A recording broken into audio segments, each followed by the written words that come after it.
UP में BJP की करारी हार पर एनडीए में तकरार शुरू हो गई है। सूबे में बीजेपी के कमजोर होते ही घटक दलों ने आरक्षण का राग छेड़ दिया है, जिसके बहाने वो सरकार पर हमलावर हैं और एक के बाद एक लगातार सवाल उठा रहे हैं। मोदी की मंत्री की चिट्ठी के बाद अब योगी के ही मंत्री के बयान ने बखेड़ा खड़ा कर दिया है, जिसमें मंत्री महोदय अपनी सरकार की मंशा पर सवाल खड़े कर रहे हैं। वो अपने बयान में इशारों में सरकार और बीजेपी को बहुत कुछ कहते दिखाई भी पड़ रहे हैं।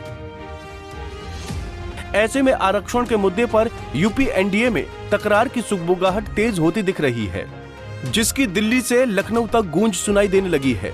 बता दें कि शुक्रवार को मोदी सरकार की मंत्री और अपना दल एस की मुखिया अनुप्रिया पटेल की चिट्ठी सामने आई थी, जो उन्होंने इंटरव्यू वाली नौकरी में ओबीसी और एससी वर्ग के आरक्षण को लेकर यूपी सरकार के मुखिया योगी आदित्यनाथ को चिट्ठी लिखी थी। चिट्ठी में केंद्रीय मंत्री अनुप्रिया पटेल ने योगी सरकार पर पिछड़े और दलित वर्ग का हक मारने का आरोप लगाते हुए गंभीर सवाल उठाया था।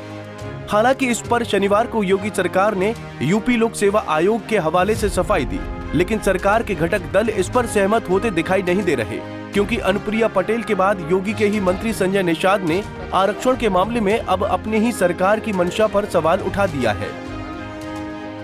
आरक्षण के उलझन में कांग्रेस खत्म हो गई, इस आरक्षण के जद में बसपा भी चली गई, उन्होंने अपनी संख्या से ज्यादा किया और सपा भी चली गई। तो आरक्षण एक विसंगति दूर करना सरकार की प्राथमिकता होनी चाहिए। जो संविधान में मिला हुआ हक है, लोगों को कैसे मिला, अगर कोई सवाल उठता है तो उस पर विचार होना चाहिए। विचार करके अगर कहीं कुछ कमियां उसे दूर हो जाए, मेरा मतलब यही मान। योगी सरकार के कैबिनेट मंत्री संजय निषाद का ये ताजा बयान आपने सुना, जिसमें मंत्री महोदय साफ कह रहे हैं कि इस आरक्षण के चक्कर में ही कांग्रेस सत्ता से चली गई, बसपा का बुरा हाल हो गया है और सपा को भी भारी नुकसान उठाना पड़ा है। इसलिए उनका इशारा साफ है कि आरक्षण की विसंगतियों को सरकार दूर करे, नहीं तो बीजेपी का हाल भी बाकी दलों की तरह ही यूपी में हो जाएगा। अगर पिछड़ों के साथ ही अति पिछड़ों को उनका हक नहीं दिया गया। सरकार के मंत्रियों के ऐसे बयान से यूपी की राजनीति गर्माती जा रही है, जो एनडीए में आरक्षण पर सियासी रार के संकेत साफ दे रही है। संजय निषाद ने अपने बयान में इससे आगे ये भी कहा कि जिसने निषादों का आरक्षण रोका, निषाद उससे दूर हो गया, इसलिए उनके आरक्षण के हक को बिना राजनीति किए दिया जाना चाहिए। निषादों का आरक्षण रोक दिया कांग्रेस को, निषाद उनसे दूर हुए। सपा बसपा ने निषादों का आरक्षण रोक दिया, उससे दूर हो। तो आरक्षण एक ऐसा मुद्दा है कि जो एक शोषित, वंचित या उपेक्षित समुदाय है, उसको प्राथमिकता दी जानी चाहिए। और हम तो चाहते हैं कि इस मुद्दे पर विशेष रूप से पहल होनी चाहिए। संविधान में मिला हुआ हक जो है, अगर कोई विसंगति है तो उसे सदन में लाकर उसे दूर किया जाए, आसान तरीके से इनको दिया जाए, इस पर कोई राजनीति न हो। इतना ही नहीं, निषाद पार्टी के मुखिया संजय ने अपने बयान से इशारों में सरकार को चेता दिया है। उनका बयान बता रहा है कि सरकार के आरक्षण पर बात नहीं करने से निषाद और ओबीसी वोटर चुनाव में बीजेपी से यूपी में छिटका है, जिसका बीजेपी को नतीजों में साफ नुकसान भी होता दिखा है। अगर आरक्षण के इस मामले को समय रहते सरकार ने नहीं सुलझा पाई, तो आगे चुनाव में बीजेपी की हालत इससे भी बुरी हो सकती है। संजय निषाद आरोप लगा रहे हैं कि मुख्यमंत्री योगी सरकार में आने के बाद से निषादों के आरक्षण का मुद्दा भूल गए हैं, जबकि लोकसभा में वो इसको जोर शोर से उठाया करते थे।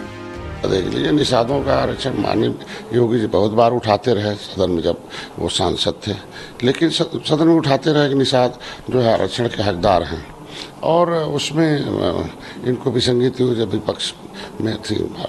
लेकिन पक्ष में आने के बाद इस पर चर्चा न होना, एक उदासीनता आती है, तो लोगों को उपेक्षा महसूस होती है कि हमें तब कहा गया और आप उपेक्षा महसूस हो रही है।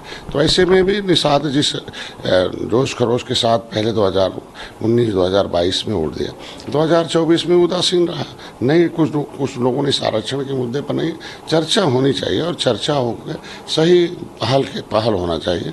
दरअसल लोकसभा चुनाव परिणाम आने के बाद से यूपी बीजेपी में घमासान मचा है, जहां हार के बाद से नेताओं में जुबानी जंग छिड़ी है। वहीं सरकार और संगठन में तालमेल बेहतर बनता नहीं दिख रहा है।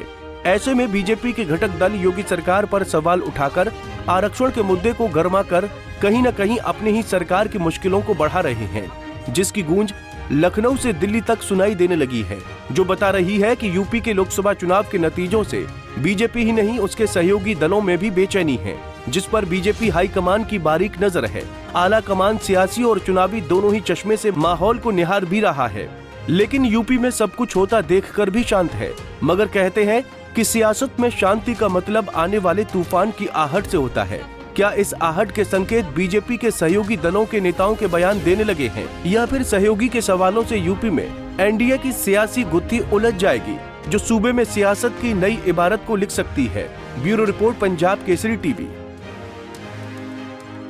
हमसे जुड़े रहने के लिए हमारे YouTube चैनल को सब्सक्राइब करें और नई वीडियो की नोटिफिकेशन के लिए बेल आइकॉन को दबाएं।